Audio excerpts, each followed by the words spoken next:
I entirely beg you, faithful and government of the DPR Korea, for your forgiveness. Please, I have made the worst mistake of my life.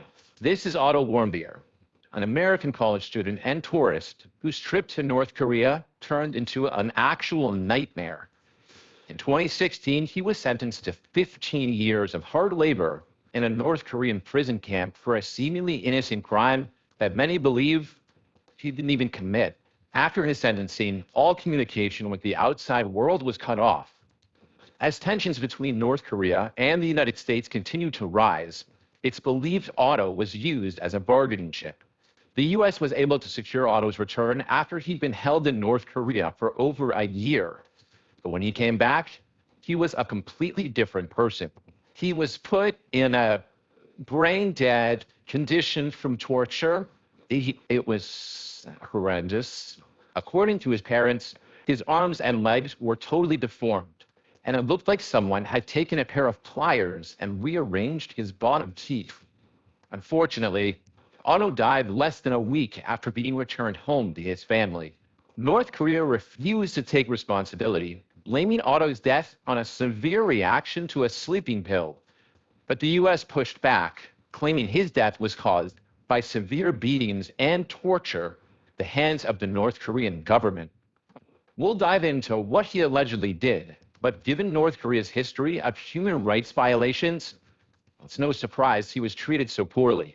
Those who have survived the North Korean prison system have claimed that guards beat, tortured, and even starved detainees, leading to some scrounging for insects to survive. It's the scariest place in the world. North Korea is also known to use children for labor, and in extreme cases, give them the death penalty. Controlled by Supreme Leader Kim Jong-un, the country is considered a totalitarian dictatorship with the worst human rights record in the world. Today, we'll find out what really happened to Otto during his stay in North Korea. Why was he used as a political pawn? And is North Korea really to blame for his death? When I was told that I had the honor of speaking at graduation, my first instinct was to find some keywords. Otto Warmbier was an adventurous, hardworking, athletic 22-year-old with a bright future ahead of him. He graduated from Wyoming High School in 2013 with the second highest GPA among his classmates. He earned a scholarship to the University of Virginia, where he studied commerce, economics, and global sustainability. Otto had plans to become a banker, but wanted to travel one last time before he got bogged down with countless hours of work.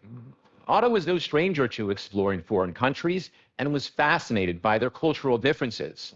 He'd been to Israel, Cuba, Ecuador, and parts of Europe. In early 2016, he was set to study abroad in Hong Kong for his final semester before returning home to graduate in May. On his way to China, he decided to visit North Korea with Young Pioneer Tours, a budget-friendly travel group that specializes in taking tourists to places they normally wouldn't go. Their slogan even states, "Destinations your mother would rather you stayed away from." At the time, the United States had a travel advisory that strongly warned against their citizens traveling to North Korea.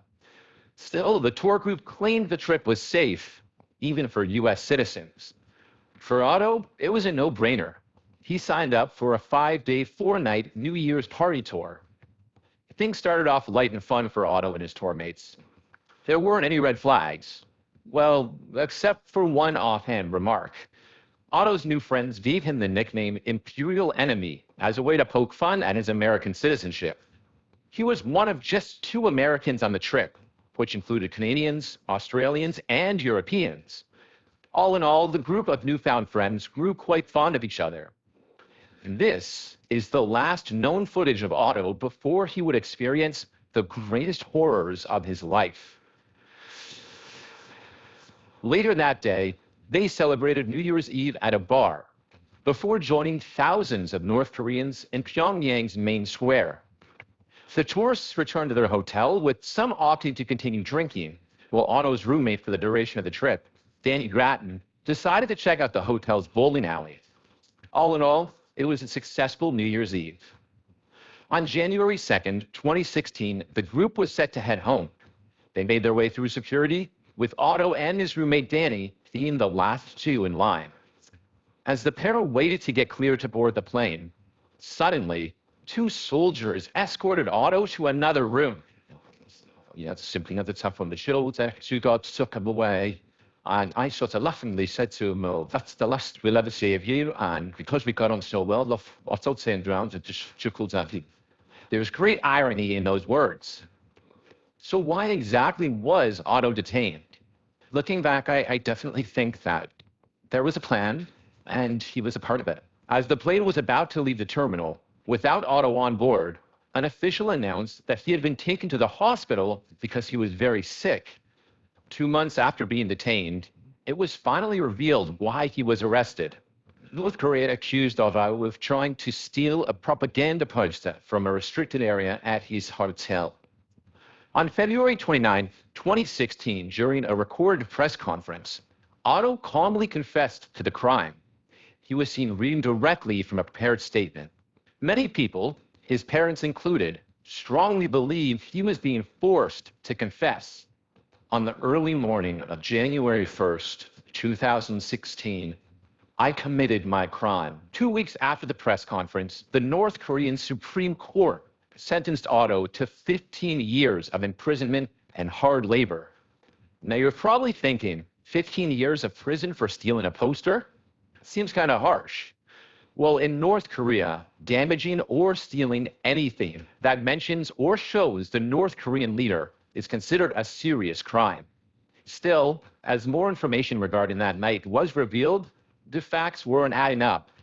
Otto's story started to look more like a calculated move by the North Korean government than a drunken mistake by a tourist. For one, the video evidence shows a shadowy figure taking down a poster around 2 a.m. There's no way to even confirm if it was a man or a woman. The timing was also off. Otto was with his tour mates celebrating the New Year. Were you even back at the hotel then? No, the time didn't match up at all. I remember getting back to the hotel somewhere around 3 a.m., not at all before 2 a.m. Otto's confession during the press conference also didn't make sense. Reading from a script, his statements felt coerced, as if he had hoped for a pardon. He said he had put on his quietest boots, the best for sneaking, to steal the poster. He also claimed it was at the request of the Methodist Church and the secretive Z Society at his university, both of whom had ties with the CIA. He stated it was all in an effort to bring home a trophy to harm the work ethic and motivation of the Korean people. Yeah, that sounds pretty sus to me. Of course, both the church and the Z Society would deny these outrageous claims. And on top of that, Otto was Jewish and not affiliated with the church. I never should have allowed myself to be allured by the United States administration to commit a crime in this country. So was Otto really framed? And why did his parents believe his arrest was linked to North Korea's weapons program? This was a very sensitive time in United States-North Korea relations, so the North Koreans, you knew early on, would use them as a bargaining chip. Relations between the United States and the North Korean government have never been good. And Otto's case had things going from bad to worse. Just days after being detained, North Korea had tested what was believed to be a nuclear weapon, and a few weeks later, a missile launch. This led to the United Nations imposing more sanctions against them, and the US government teaming up with South Korea's military for joint drills. In response to the joint drills, the North Korean government threatened a preemptive and offensive nuclear strike. So how does Otto tie into all of this? It's believed he was used as a political pawn to not only ease import and export restrictions, but possibly enhance relations with the United States. 2016 was an election year for the US, and it's possible the North Korean government saw this as an opportunity to take advantage of. For over a year, both the Obama and Trump administrations were sending government officials overseas in hopes of bringing Otto home safely. Though his parents would spend months worried sick about their son's safety, they were reassured he was fine by the US government, the same government that initially urged them to keep quiet out of fear of making things worse. According to Otto's father, Fred, that whole time we were told he was in perfect health by the CIA, by our State Department. Despite this promise, it's believed Otto was severely beaten and possibly tortured while being held captive. 심체는 다 보이나. 그렇게 많이는 안 했는데 그분이 감옥에 있으면서 간수들이 있잖아요. 간수들이 많이 때렸대요. 왜 때렸냐면 오늘 안 되잖아요. Waterboarding is an interrogation tactic used which simulates drowning. It is illegal internationally and is considered one of the worst torture methods. If someone is subjected to waterboarding for long periods of time, they can be deprived of oxygen to the brain, leading to permanent damage or worse, death. Joseph Yoon, the U.S. Special Representative for North Korean policy, would lead the negotiations between the U.S. and North Korea over 17 months. That is until June 2017, when things took a turn for the worse. After learning that Otto was in a coma-like state, Yoon, President Trump, and his administration demanded they go into North Korea and bring the American home. Arriving in North Korea, Yoon admitted there was no guarantee of getting Otto home. They initially wouldn't even let Yoon or the doctor accompanying him see Otto. Following intense negotiations, North Korea granted Yoon and the medical team access to Otto. What they saw, however, wasn't the same kid whose photos had been circulating in media outlets. Eventually, the two governments would come to an agreement, and Otto was finally on his way home. But that promise that his parents of getting him home in good health was broken. When Yoon first saw Otto, he was pale and practically lifeless, with a feeding tube inserted into his nose. It was clear that Otto was never going to be the same. North Korean doctors who were caring for Otto claimed he had arrived at the hospital in a worse condition than a year before his rescue. Later, it was revealed that Otto had been in a coma for 15 of the 17 months he was detained. Even though Otto was returned home to his parents, many questions still needed to be answered. And the most obvious one was, what happened to Otto while he was imprisoned? North Korea claimed that he fell into a coma due to botulism after reacting to a sleeping pill. But the US argued it was due to severe beatings at the hands of the North Korean guards. Returning home, Otto was in a vegetative state. His eyes were open, but he wasn't responsive, nor did he have control over his body. We saw evil in his eyes. He had seen just terrible things, and he had been reduced to this animalistic creature that I couldn't hug and I couldn't get a feeling back from. It was horrible. After medical exams and brain scans, it was clear Otto had severe brain damage, likely due to a heart attack. Surprisingly, there were no definitive signs of torture or physical abuse. There were no healing fractures or any signs showing he had been hit. But he did have a large scar on his foot, and his teeth looked misaligned, fueling further suspicions. It appeared that both sides of Otto's brain were damaged symmetrically, disproving claims he was struck in the head. Normally, a blow to the head affects one specific area, not the entire brain evenly. After 6 days of laying beside their lifeless son, Otto's parents, Fred and Cindy Warmbier, made the heartbreaking decision to remove his feeding tube.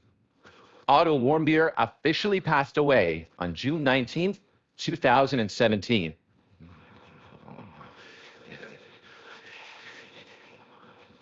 Otto's parents would go on to sue North Korea and win after the country wouldn't contest the claims. They were awarded $501 million in damages. However, it was a more symbolic win than anything, as North Korea refused to hand over the money. The judge overseeing the case claimed that North Korea was liable for torture, hostage-taking, the extrajudicial killing of Otto Warmbier, and the injuries to his mother and father. In January 2022, the Warmbiers were given $240,000 after the US government seized assets from a North Korean bank. Yet, no amount of money will ever reverse the trauma they have and will continue to endure over the loss of their son. To this day, Fred and Cindy have made it their mission to expose the evil that lies within the borders of North Korea